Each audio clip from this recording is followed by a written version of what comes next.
صدري ورضيت لكم الإسلام دينا. قال النبي صلى الله تعالى عليه وسلم خلقت طيبا وطاهرا. قال رسول الله صلى الله تعالى عليه وسلم طوبى لعبد جعله الله مفتاحا للخير ومغلاقا للشر. قال رسول الله صلى الله تعالى عليه وسلم المؤمنون لينون دينون أو كما قال عليه الصلاة والسلام. فلک بولا کہ مجھ میں انوار الہی ہے، زمین بولی کہ مجھ میں بھی تو اسرار الہی ہے.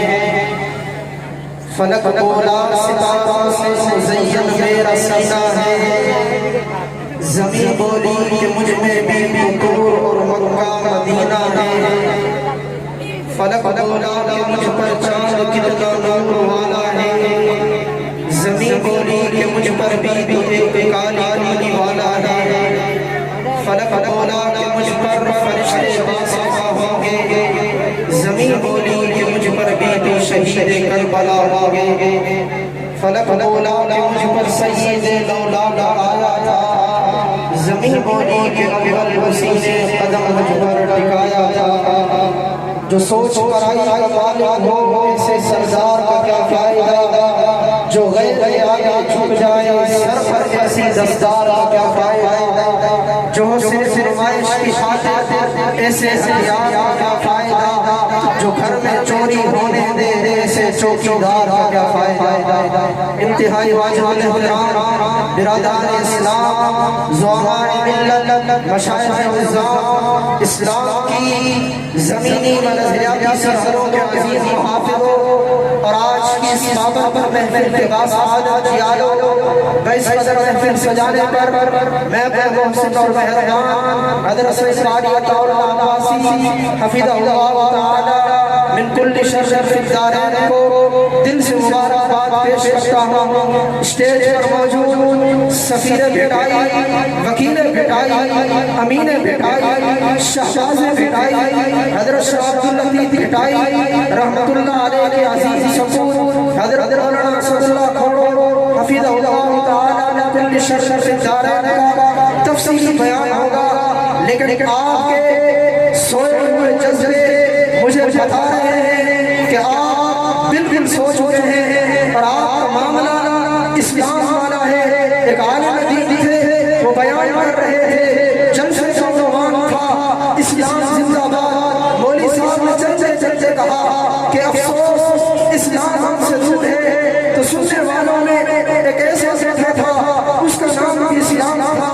مولوی صاحب نے سانس لی، پھر کہا کہ اسلام ہم سے دور ہے، تو اس نے کہا کہ لگتا ہے کہ مولوی صاحب کھانا کھا کر نہیں آئے، سامنے بیٹھا ہوں پھر بھی کہتے ہیں اسلام ہم سے دور ہے. پھر مولوی صاحب نے سانس لی، پھر کہا کہ افسوس اسلام ہم سے دور ہے، تو وہ کرسی اٹھا کر کونے میں چلا گیا. پھر مولوی صاحب نے لمبی سانس لی اور کہا کہ افسوس آج اسلام ہم سے بہت دور چلا گیا ہے. تو وہ کرسی اٹھا کر اسٹیج پر آئے اور کہنے لگے کہ مولوی صاحب اب اسلام دور نہیں بلکہ اب اسلام آپ کے قریب آ گیا ہے. آپ کے پاس کرسیاں نہیں، اگر آپ سارے اسٹیج پر آ جائیں گے تو پھر ہمیں سنے گا کون. ابھی ابھی آپ کو بات سمجھ میں نہیں آئی. جو جا رہے ہیں وہ کہتے ہیں سبحان اللہ، سوئے ہوئے ہیں ان پر کوئی معیار نہیں. آپ میرے کو نہیں سمجھ رہے تو آنے والے امام کی سندھی زبان کیا سمجھیں گے. اس لیے جو جا رہے ہیں وہی کہتے ہیں سبحان اللہ. ابھی آپ تھوڑا جا ذرا اسلام کا سبور نہ دیہاتی کی سبور کو تھوڑا اور کہہ سبحان اللہ. میرے بھائی، حضور علیہ السلام کی سیرت پر، آپ کے صورت پر، حسن پر، آپ کے احوال پر، آپ کے جمال پر بڑے بڑے کلام کیا. لیکن مولانا ظفر علی خان فرماتے ہیں کہ دیار یسر میں گھومتا ہوں، نبی بھی دہلیز چومتا ہوں، شراب عشق کی کر میں جھومتا ہوں، رہے سے پلانے والا مسلمانوں حجت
کلمہ بھی پڑھنا اور اس نبی کے دین کی مدد اور نصرت بھی کرنا. تیری نسبت میں بخشا ہے مجھے طرز حیات تیرا نہ ہوتا سکے دنیا ہوتا. مسلمانوں شاعری نہیں بلکہ قرآن مجید ایک آیت ترجمہ ہے جس کو آقا صلی اللہ علیہ وسلم کی نسبت حاصل نہیں, جو عام کے درے کے قدموں کی خاک سے جڑا ہوا نہیں. میں نہیں کہہ رہا, شاعر نہیں کہہ رہا, بلکہ خود خالق کائنات فرما رہے اولئک کالانعام, تو جانور ہے بل والوزن. حضرت علامہ انور شاہ کشمیری کا آپ نے نام سنا ہوگا, ان کو خواب میں اکثر حضور کی زیارت ہوتی تھی. ایک دن مریدوں نے کہا کہ شاہ جی ہمیں بھی کوئی وظیفہ بتاؤ, حضور کی خواب میں زیارت ہو. حضرت شاہ جی نے کوئی لمبی چوڑی نہیں کی تھی. آپ نے فرمایا تھا لوگوں دن میں آقا کو نہ بھلاؤ, آقا رات میں تمہیں نہیں بھلائے. مسلمانوں دن کو تمہارے کام کچھ اور ہے, رات کو تمہارے کام اور ہے. حضور تو دور کی بات, کراچی کا کوئی پیر بھی آپ کے خواب میں نہیں آئے گا. شرط یہ ہے لقد کان لکم فی رسول اللہ اسوۃ حسنہ, ماں کی گود سے لے کر قبر کی رات تک اللہ کے نبی صلی اللہ علیہ وسلم کے نقش قدم پر چلنا ہے. مسلمانوں دوسری طرف اگر ہم اپنی رسوائی اور ذلت کو دیکھیں تو اللہ کی قسم رسوائی اور ذلت کا بھی یہی سبب معلوم ہوتا ہے.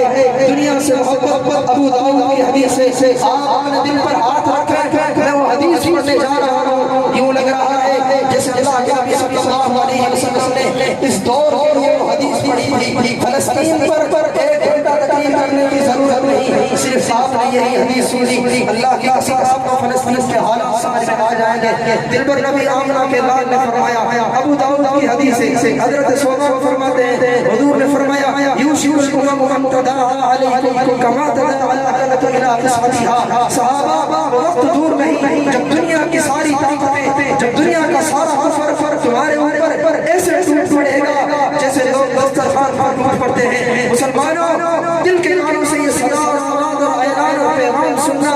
صحابہ نے عرض کیا من قلت یا رسول اللہ, اللہ کے نبی کیا اس وقت تھوڑے ہوگے؟ فرمایا تم تھوڑے نہیں ہوگے, تمہاری تعداد بہت ہوگی لیکن ہوگا یہ فلاکن غصاصوں کا غصاص السیل, پانی کے بلبلے کی طرح ہوگے. اور اللہ دشمن سے تمہارا خوف نکال لے گا. حب الدنیا کراہیت الموت, دنیا سے محبت کرو گے, موت سے نفرت کرو گے. مسلمانوں فلسطین کی معصوم بچی ہر کلمہ کو جس نے بھی اسے دیکھا ہے, معصوم بچی چلا چلا کر کہہ رہی تھی کہ جس کے چہرے پر, جس کے ہونٹ پر اسرائیلی فوجی کا خون ٹھکا, اور وہ اس صدا سے کہہ رہی تھی کہ اے محمد بن قاسم این خالد بن ولید, فلسطین کی سڑکوں پر سویا ہوا تڑپتا ہوا گھوڑا جس کے سینے پر 5 سالہ معصوم بچہ یہ کہہ رہا تھا کہ امت کہاں مر گئی ہے. میں جب جاؤں گا سارے قصے سارے ظلم اپنے رب کو سناؤں گا. مسلمانوں اس بات میں کوئی شک نہیں کہ ہم سوئے ہوئے ہیں, آپ بھی سوئے ہوئے, نہ آپ سبحان اللہ کہہ رہے ہیں نہ ماشاء اللہ کہہ رہے ہیں, دوسروں سے کیا شکوا. وقت ساتھ نہیں دے رہا, اس لیے میں آخر میں انہی اشعار کے ساتھ اپنی تقریر کا اختتام کروں گا. ملک و ملت میں فدا, عمر رواں کرتے چلو, حیات چند روزہ جاویداں کرتے چلو, خالد و زدوار کی دینی حمیت کی قسم بتوں سے بتوں کو بے نشے کرتے چلو. زندگی کیفی اسی حسن عمل کا نام ہے, کفر کو نابود حق کو جاویداں کرتے چلو. زندگی کیا ہے تڑپ کشمکش جستجو, اسے چین آ گیا اسے موت آ گئی, یہ تھے ہمارے پیارے دوست حضرت مولانا عبد الباسط گوہر صاحب جنہوں نے آپ کے